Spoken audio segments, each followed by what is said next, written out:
সেই সাথে আমাদের আলাল আলামিন এবং সভাপতি শ্রমিক দল বিসমিল্লাহির রহমানির রহিম এই দেশের সভাপতি ঘোষণা হচ্ছে শ্রমিকদের অধিকার সকল অধিকার আদায় করার জন্য রাজপথে আমরা শ্রমিকদের সাথে বিগত দিনে ছিলাম, আজও আছি, আগামী দিনেও থাকবো।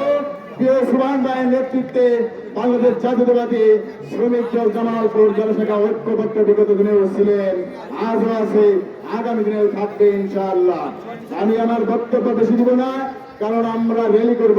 আজকে এমন একটি সময়ে এই র্যালি অনুষ্ঠিত হতে যাচ্ছে যখন আমাদের প্রিয় নেতা জনাব তারেক রহমান বাংলাদেশকে আবার নতুন করে ঢেলে সাজানোর জন্য বিভিন্ন কর্মকাণ্ড হাতে নিয়েছেন। ইতিমধ্যেই তিনি বাংলাদেশের সকল জনগণের মনে জায়গা করে নিয়েছেন। ইতিমধ্যে ফ্যামিলি কার্ড দিয়েছেন, কৃষক কার্ড দিয়েছেন এবং পর্যায়ক্রমে হেলথ কার্ড সহ সকল যে 31 দফা ছিল পর্যায়ক্রমে খাল খনন সহ যুব কর্মসংস্থানের ব্যবস্থা সহ সকল কিছু তিনি 31 দফার মধ্যে যা কিছু ছিল ইতিমধ্যে জনগণকে দেওয়া শুরু করে দিয়েছেন। এবং আমাদের প্রিয় নেতা জনাব তারেক রহমান, আমাদের প্রিয় প্রধানমন্ত্রী, যিনি বাংলাদেশের প্রতিটি মানুষের মনে ইতিমধ্যে জায়গা করে নিয়েছেন।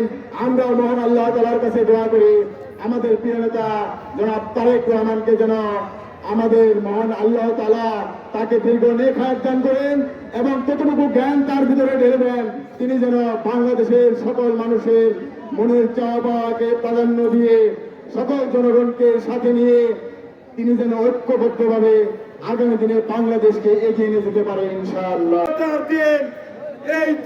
এই দিনকে সামনে রেখে আমি জামালপুরের শ্রমজীবী মানুষের উদ্দেশ্যে বলতে চাই, শ্রমিক দল নিয়ে কোন সিনেমিনি খেলা সহ্য করা হবে না। শ্রমিক দল বিগত দিন ঐক্যবদ্ধ ছিল, আছে এবং থাকবে ইনশাআল্লাহ। সংগ্রামী সাথী বন্ধুরা, বিগত 17টি বছর এই জামালপুরের রাজপথ প্রকম্পিত করেছে শ্রমিক দল। আজ থেকে দাবি আদায়ের ক্ষেত্রে জামালপুরে দেশনায়ক তারেক রহমানের নেতৃত্বে বাংলাদেশ গড়ার আন্দোলনে আবারও যদি রাজপথে নেমে আসতে হয়, তাহলে আমাদের প্রিয় নেতা তারেক রহমানের নেতৃত্বে দেশ গড়ার আন্দোলনে সকলেই সক্রিয়ভাবে অংশগ্রহণ করবেন।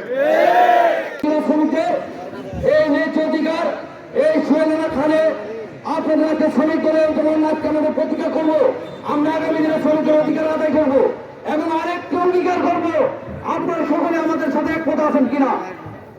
আমরা এই শ্রমিকের ন্যায্য অধিকার আদায় করতে গেলে এই পৌরসভাতে, এই জামালপুর পৌরসভাতে আমাদের একজন সত্য, সৎ, দানবিক এবং মানবতার ভূমিকাকে মেয়র বানানোর জন্য প্রচুর কে আছেন। আপনারা কে